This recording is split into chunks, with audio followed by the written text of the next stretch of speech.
Hey, what it do, y'all? It's your boy E2 Blue coming back at you once again, fresh out the barber shop. You know what I'm saying? Look at them lines, baby. Look at that. Shout out to the barber. Got my son's haircut too. Got him looking handsome, so he can get ready to take his pictures and stuff for Christmas. So yeah. Shout out to y'all. I know I've been kind of MIA a little bit sometimes here and there because, you know, my schedule's been really crazy the last couple of weeks. So, you know, trying to get a live stream to slide in here some kind of way. But y'all know, when I got daddy duty, it's hard to do. I got a 3-year-old, so sometimes it's hard to do a live stream with him because, he's all over the place and, he wants to touch everything and I can't really, you know how I go. But yeah. Dallas Cowboys going against the Houston Texans Sunday. 1 o'clock. I hate 1 o'clock games. But, it is what it is. Now, for the Governor's Cup. Who gives a damn about that? But I will say, Dallas Cowboys should win this game handily. Right? So, it's not much... Let's say keys of the game. The real keys of the game is this: the Cowboys must play a clean game, limit the penalties, and basically not starting slow. This is a team that you're far better than talent wise. Their biggest threat is Dameon Pierce, their running back, which that 4th round draft pick young boy is a beast. Young man. That young man is a beast. I will give them credit. That running back that they got, that boy, I didn't see him play. And I'm like, oof, I should have got him in fantasy. He be bowling people over. He don't quit. I love his game. If he was on a better team, he would probably get even more attention. But that's their biggest threat is their running back. Their quarterback sits in the pocket. He doesn't really have good awareness. I mean, I feel like the Cowboys are going to get a lot of sacks on this team. Kind of feel sorry for both Mills and Allen, whoever they got out there throwing the ball. But either way, because they kind of, you don't have a real quarterback on your team when you switch back and forth between two of them. I mean, that's just the bottom line. But, like I said, keys to the game. Play clean. Eliminate the penalties and start fast, because if you start this game slow, the more likely you allow this team to stick around. And you let a lesser team stick around, and they're a hungry team. Mind you, they only got 1 win. They're like 1-9-1, some crap like that, because they had a tie somewhere. But you allow a team that's hungry that wants to win, especially this is a cross-state team, they're always going to want to beat the Cowboys. And first of all, everybody going to want to beat the Cowboys. So the Cowboys organization themselves does not have they don't have the benefit of starting games slow. The Cowboys always have to play their games fast.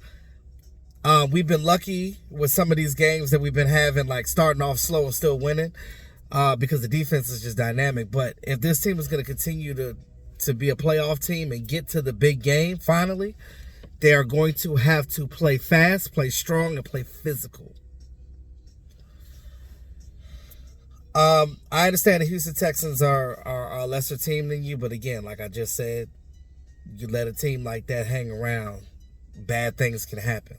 And you don't want the refs to be an issue either. So you need to go in there, handle your business, and after halftime, go ahead and put your backups in.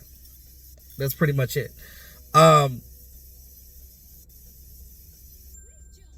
This thing about Dak Prescott not throwing deep is killing my vibe right now. People hate Dak so much they just want to pull random things and just say stupid things like Shady McCoy. Yes, I'm calling you out. He doesn't throw the ball deep. Really? But we got the number 1 offense in the league. And whether he does or not, does it matter as long as you win it? Because I thought a W in the category mattered more than stats.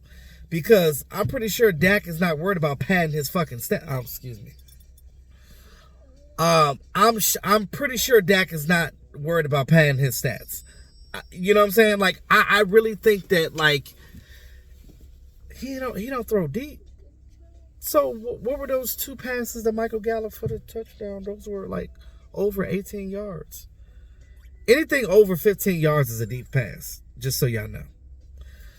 This whole thing, dinking and dunking. Do y'all know that every quarterback in the league dinking and dunks? Dinking and dunking is not a bad thing. That is a good thing. You know why? Because dinking and dunking opens up the pass. Because it allows that defense to think, oh, okay, well, they're getting yardage and they're getting down the field. Because you can get down the field on dump-offs and all types of different stuff. But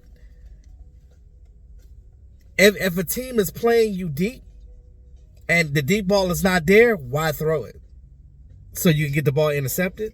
That part I don't understand. So people keep saying, and they reverberate this garbage that they hear in the media. It just goes to show how less they know about football. Because it's just like, why would you, like, do you even understand how football works? Like, because it doesn't, you have to do this for this to happen. You're not going to throw the ball deep every game. You're not going to have dump-offs every game. You're not going to be able to run the ball 100 yards every game. It just depends on who your opponent is. If your opponent's strength is something that they're stopping you at, you got to do something else to counteract that, to open that other thing up. As I digress. Anyway, back to what I was saying. So, go in here, get the Texans up out the way. Like I said, too many times we look past teams and we can't do that. Because if you do that, the Jaguars game could very well be a trap game. Because it's the game right before the Eagles on Christmas Eve. It's right before the Eagles game. So you need to make sure that you do your due diligence and play the way that you play football. Period. That's it. Go in there, do what you need to do, play strong, play fast, play physical, make the Texans quit, and by halftime you should win the game. Let's go ahead and get this game. I say the Cowboys win 45-10. Let's get them up out of here. Because what you don't want is like the Colts game. Yes, I know we won by a large margin by the fourth quarter, but the game was still like back and forth at halftime. You don't want that. I know the Colts is a much better team than the Texans. So if the Colts is a much better team than the Texans and you did that to the Colts, you need to get the Texans up out of there early. Don't even give their fans anything to cheer about. You got to hurt their feelings from the beginning of the game to the end of the game, and that's all I can say. So that's it. My prediction is Cowboys win. If they do those things, you're going to win 45-10. Let's get them up out of here. And I say they only score 10 points because it's garbage time. So with that being said, y'all, let me know what y'all think about the Texans game, how you feel about the Cowboys going forward. Oh, another thing, too. If the Cowboys win tomorrow, which they will, there'll be 10 games. They'll have 10 wins. Last year, the Cowboys had 10 wins or more. So this will be 2 years straight where your team had 10-plus wins. We haven't done that in a while. So those of you that like feel like you don't like Mike McCarthy, who you gonna get? Because there's a lot of bad coaches in this league right now. There's a lot of teams that are struggling coach-wise. So, and I don't want to hear nothing about no damn Sean Payton because you're not gonna, because he's gonna want too much control. And the Jones family not going to get that. And to be honest with you, if we were to have a coach other than Mike McCarthy, which I don't have a problem with Mike McCarthy. I love Mike McCarthy. I love what he's brought to the table. I just wish the Cowboys would allow him to do more so he can actually do everything that he needs to do to make this team better. Now, with that being said, and even if he wasn't the coach, it would more likely be Dan Quinn taking that spot than anything. But I want Dan Quinn to stay where he is as the defensive coordinator because that's the best thing we can be.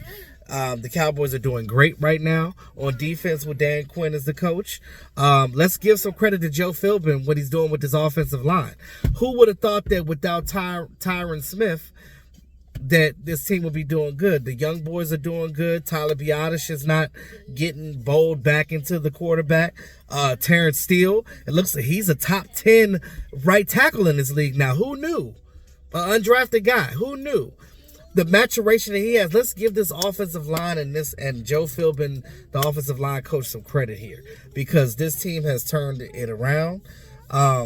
They're playing good without Tyron Smith. Speaking of Tyron Smith, he should be coming back next week or the week after, which, I don't feel like he needs to jump right back in because the offensive line is doing well. They're creating holes for Pollard and Zeke. But, it is what it is. That's just my opinion. And with that being said, James Washington is making his debut tomorrow, so he's going to play. Little man getting restless, so I'm going to get him something to eat and get home. So let me know what y'all think in the comment section about this game and going forward. Yeah, and until next time, y'all, peace.